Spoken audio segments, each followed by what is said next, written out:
Well, well, well. Look who saw it coming. Not guessed, not hoped, not wished for it in the dark. Saw it coming. Down to the hour, down to the move, down to the exact face that cracked first, and it was not yours. If this script speaks to you, this book was written for you. The Joker Doctrine, the art of the last laugh. They laughed first. You'll laugh last. This book is the manual for everyone who was counted out, written off, and quietly building while the room wasn't watching. Not a self-help book. Not a motivational read. A strategy. Cold. Precise. Yours. You told them. You laid it out with cold precision, with surgical detail, with the kind of calm that only comes from someone who has already watched this film before in their own mind. And they laughed. They dismissed it. They called you paranoid, called you obsessive, called you dangerous for knowing too much about people who had already decided to know nothing about you. But here you are. And here it is. The reality you scripted playing out in front of everyone who doubted you, unfolding exactly the way you said it would, hitting every mark you circled, arriving on the exact timeline you predicted. Not approximately, not close, precisely, surgically, hauntingly. So go ahead and let them freak out. Let them scramble. Let them look at each other with that hollow, wide-eyed panic of people who suddenly realize the person they thought was behind them was always ahead, was always watching, was always already 3 moves into the end game while they were still arguing about the opening. This is not luck. This is not coincidence. This is what happens when a certain kind of mind has been forced by circumstance, by survival, by years of being underestimated, to become something they never accounted for. A reader of patterns, a cartographer of intentions, a person who predicted the storm not because they are strange, but because they built themselves inside one. Let's talk about what actually happened here, because the version they're telling each other right now is already being quietly revised. They're softening the edges of their own disbelief. They're retroactively pretending they saw hints of it too. They're rewriting their own memory in real time because the alternative, admitting you called it perfectly, is something their ego literally cannot process without fracturing. You remember the moment you said it. You remember the room, the silence, the way the air changed when the words left your mouth. You laid out the sequence. You named the players. You described the exact mechanism of collapse, who would break first, which alliance would dissolve, which promise would turn hollow, which person's smile would disappear the moment the leverage shifted.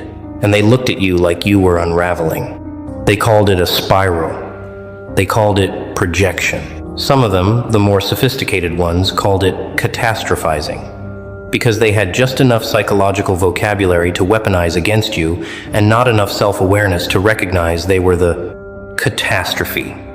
They labeled your foresight as a disorder. They pathologized your clarity. They tried to make your precision into your pathology. But your prediction wasn't born from fear. It wasn't born from paranoia, or obsession, or instability. It was born from something far more threatening to comfortable people. Pattern recognition, sharpened by experience, by exposure, by years of watching certain kinds of people operate, by understanding that behavior is not random, it is consistent, it is logical, and if you study it without flinching, it becomes predictable, almost embarrassingly so. And now the embarrassment is theirs. Because reality didn't just confirm your prediction, it followed your script.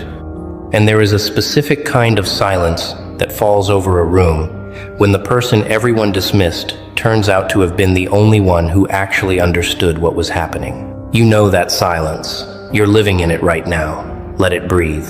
Here is what they never understood about you. And this matters because if you don't understand it yourself, you'll keep apologizing for it. Your ability to predict did not come from a gift handed to you cleanly. It came from necessity. From being placed in environments where reading people incorrectly had consequences. Real ones. Not social awkwardness. Not bruised feelings consequences. And so you learned. You learned fast. You learned deep. You started noticing the things people do before they do the thing they're about to do. You started tracking the small betrayals that always precede the larger ones. You noticed that people who are about to disappoint you begin distancing themselves incrementally. The replies slow down. The warmth cools by 2 degrees. The eye contact shortens weeks, sometimes months before the actual break. Most people call these things imperceptible. You perceive them. You started recognizing the architecture of manipulation not because you are manipulative, but because you have been manipulated, and you studied it the way someone studies a lock after being locked in. You mapped the patterns, you cataloged the signatures, you built a library of behavioral tells that other people walk past every single day without ever reading, and the library kept growing. And your predictions kept landing. They called you calculating. As if calculation is a flaw. As if being the person in the room who actually thinks several steps ahead is something to be ashamed of. They were annoyed by it because it made them feel transparent. And they were right to feel transparent because they were. Not to everyone, but to you. And that distinction, that gap between how they appeared to the world and how they appeared to you, is what made them uncomfortable in your presence long before they could articulate why. They sensed that you knew, not what you knew specifically, but that your level of knowing exceeded theirs, that your read of the room was deeper than theirs, that you were operating on a frequency they could hear but not decode. And people who cannot decode what they can hear become afraid of the signal.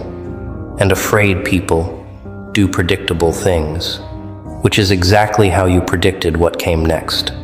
You set it down to the hour. Let that land. Not the week, not the general vicinity of a timeline. You said the hour.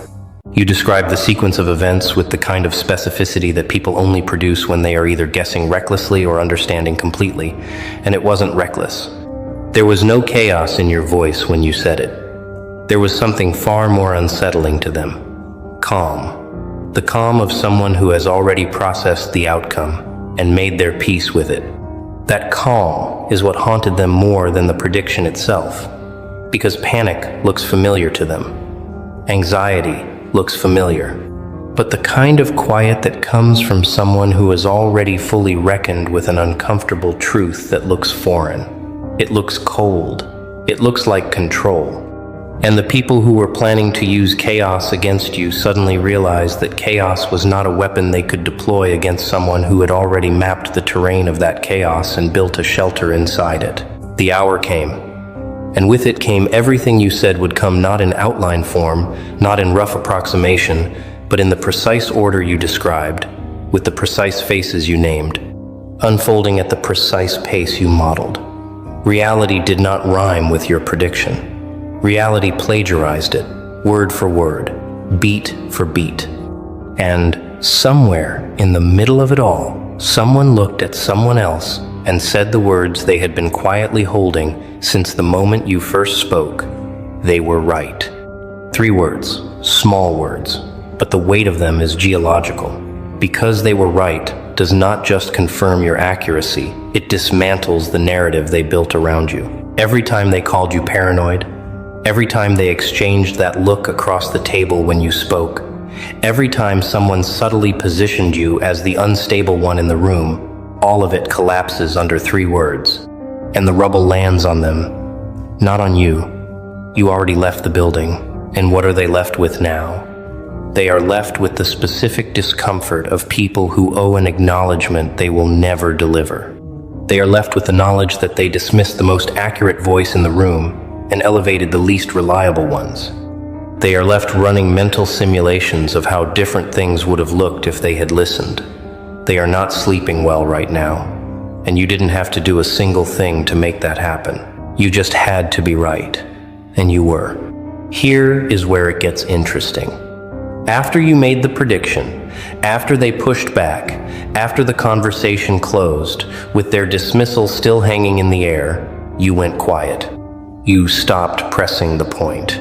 You stopped trying to convince anyone. You pulled back from the debate with a stillness that they read as defeat. They assumed your silence was surrender. They assumed you had accepted their version of reality. They were wrong in a way that would later become expensive for them. Your silence was not surrender. Your silence was strategy, not the cold, mechanical kind, but the natural strategy of someone who understands that truth does not require your advocacy. Truth is not dependent on your performance of it. Truth does not need you to argue for it loudly in rooms full of people who are not ready to hear it. Truth simply needs time, and you had it, and so you waited. Not anxiously, not bitterly, with the particular patience of someone who knows the calendar is on their side. While you were silent, they were busy.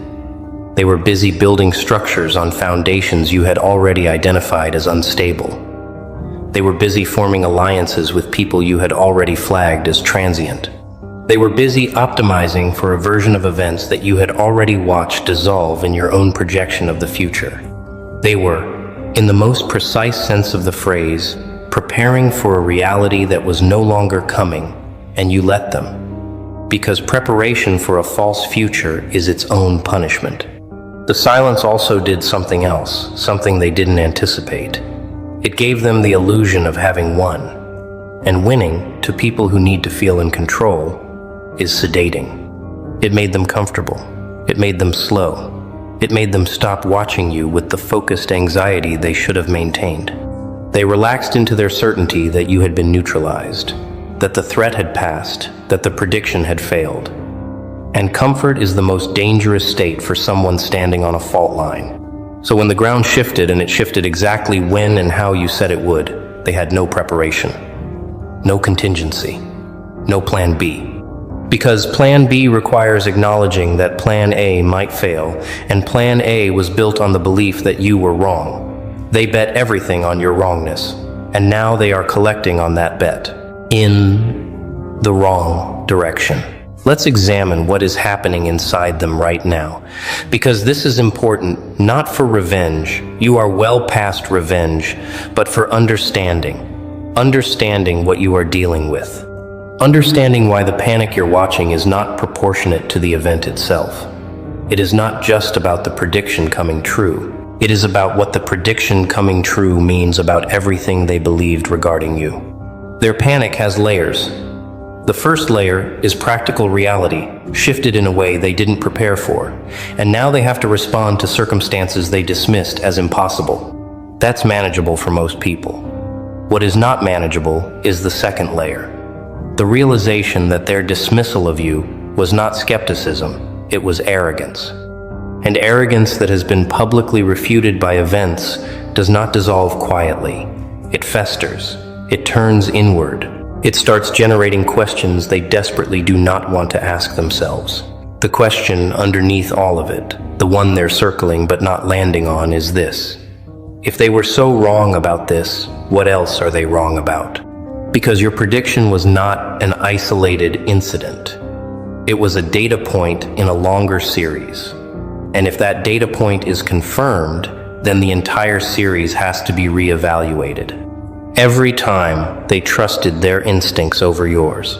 Every time they elevated someone else's read over your read. Every time they made you feel like the outlier in the room. All of it is now under review. And here is what makes their panic truly spectacular. They cannot come to you. They cannot come to the person whose prediction just proved correct and ask for clarity, ask for context. Ask for the next data point, because doing so would require them to say the one sentence they have structurally committed to never saying, "You were right, and I was wrong." Those 6 words are not available to them right now. Maybe not ever. And so they are panicking in isolation, with no access to the only person who actually understands the system they're trapped inside. You understand it. You've understood it for a while. And the understanding gives you a different relationship to their panic than they would expect. You are not gleeful about it. Glee requires that you needed them to fail, and you never needed anything from them except honesty, which they withheld. What you feel is something closer to the particular sadness of watching a structure collapse that you tried to reinforce for years before realizing the architect did not want it reinforced. They wanted it to look standing. There is a difference. Now let's address the ones who are not panicking. The ones who watched everything unfold from the edge of the room, who knew or at least suspected that you were right, and who said nothing. Not nothing because they lacked the information. Nothing because they lacked the courage, because agreeing with you publicly would have cost them something in the room, and they decided the cost was too high. These people deserve their own accounting. You know who they are. You remember the small signals, the micro expressions of agreement that vanished before they could fully form, the split second of connection when you made your case that was immediately replaced by careful neutrality. They understood you. They were tracking what you were tracking, and they turned away. Not because they believed the others over you, but because belief and behavior are different things, and their behavior was always going to follow the social current, regardless of where their private understanding landed. The interesting thing about these people, the quiet witnesses, is that they are now carrying a specific burden that the vocal dismissers are not. The dismissers can rewrite their memory. They were loudly wrong, which means they have a performance to maintain, and performance is at least absorbing. But the quiet witnesses were privately right and publicly absent, and that combination does not age well internally. The event sits in them differently. It reminds them, quietly, repeatedly, of who they chose to be in the moment of your clarity. You do not need anything from them. You do not need their belated public acknowledgement or their private apology or their careful repositioning now that the evidence is overwhelming. What they do with their own conscience is their architecture to maintain. What you carry forward is something they cannot touch. The knowledge that in the moment when it mattered, when your reading of reality was tested against everyone else's, yours was the one that held. That is not a small thing. Do not let anyone make it small. Carry it with the same quiet you carried your prediction, not as a weapon, not as a trophy, as a reference point, as a calibration tool. As the evidence you return to when the next room tries to make you doubt your own processing, when the next group of comfortable people tries to make your precision into your problem, you have timestamps now. You have a record, and the record does not lie. This is the section that matters most to your future, not the vindication. The vindication is already done, and you do not need to keep reopening it. What matters now is what this entire episode revealed about the kind of mind you are operating with and how you should treat that mind going forward. Because the way you have been treating it, apologizing for it, softening it, translating it into language, comfortable people can digest that practice ends here. Your mind does not work in impressions. It works in systems. While the people around you were forming gut feelings and social consensus, your mind was constructing a model, a working simulation of how the pieces connect, how the pressures distribute, how the fractures propagate. You weren't reading vibes, you were reading architecture. And the difference between vibes and architecture is that architecture can be stress tested. And you stress tested the model, and the model held, and the building fell exactly where you said it would fall. This is not mystical. This is not a personality trait to be managed or softened or explained away in social situations where it makes others uncomfortable. This is a form of intelligence, pattern intelligence, systems intelligence, the kind that reads context as data rather than atmosphere. It is valuable in direct proportion to how uncomfortable it makes people who are operating without it. Their discomfort is not a signal that something is wrong with your processing. It is a signal that your processing exceeds what they were calibrated for. But here is the discipline that comes with this. You have to stay honest with it. The failure mode for a mind like yours is not inaccuracy. It is certainty that becomes untethered from evidence. The predictions work when they are built on observation. They fail when they are built on pattern matching that has drifted into assumption. You know the difference from the inside. The evidence-built predictions feel stable, structural, architectural. The assumption-built ones feel electric, urgent, almost enjoyable in their drama. Trust the architectural ones, question the electric ones. And when you are right, especially when you are this publicly, this specifically right, do not let the rightness calcify into arrogance. Because arrogance is the specific disease that infects people who have been validated after a long period of dismissal. It is the overcompensation for years of being told your perception was the problem. Resist it. Stay curious. Stay rigorous. Stay the person who builds the model and tests it, not the person who was right once and now lectures from the conclusion. The mind that predicted this is too valuable to compromise. No one talks about the cost of this.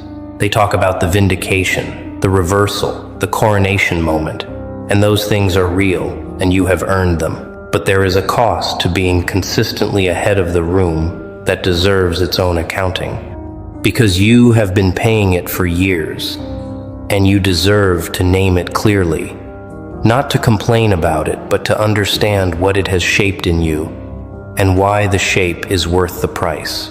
The cost is isolation, not the dramatic isolation of someone cast out, the subtler isolation of someone who can see further down the road than the people walking beside them. Every time you tried to warn something was coming, there was a gap between your certainty and their skepticism, between your timeline and their disbelief, between what you could already see and what they would not see until it arrived. You lived in that gap, alone, repeatedly. And the gap is its own particular kind of quiet.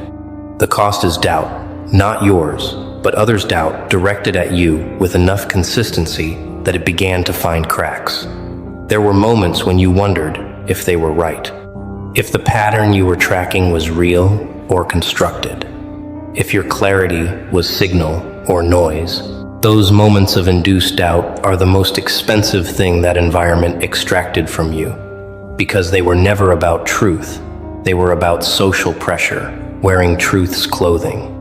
And they cost you time and energy and peace that you will not recover, but can at least stop hemorrhaging. The cost is the particular exhaustion of watching, of always being the one who is tracking what others have decided not to track, of carrying the weight of a picture that others have elected not to look at fully. There is a tiredness that accumulates in the person who sees clearly in rooms full of chosen blindness. It is not the tiredness of weakness. It is the tiredness of a different kind of labor, the labor of sustained attention. In a culture that rewards comfortable inattention, you have been doing that labor for years. Acknowledge it, and then set it down. Not the ability, the burden. You were never obligated to convince anyone. You were never required to perform your knowing for people who had already decided the performance was a threat. The only obligation of your clarity is to use it accurately, to act on it wisely, and to stop apologizing for possessing it. The people who made you feel like your sight was a crime are now living inside the verdict that sight produced. Let that be the end of the apology.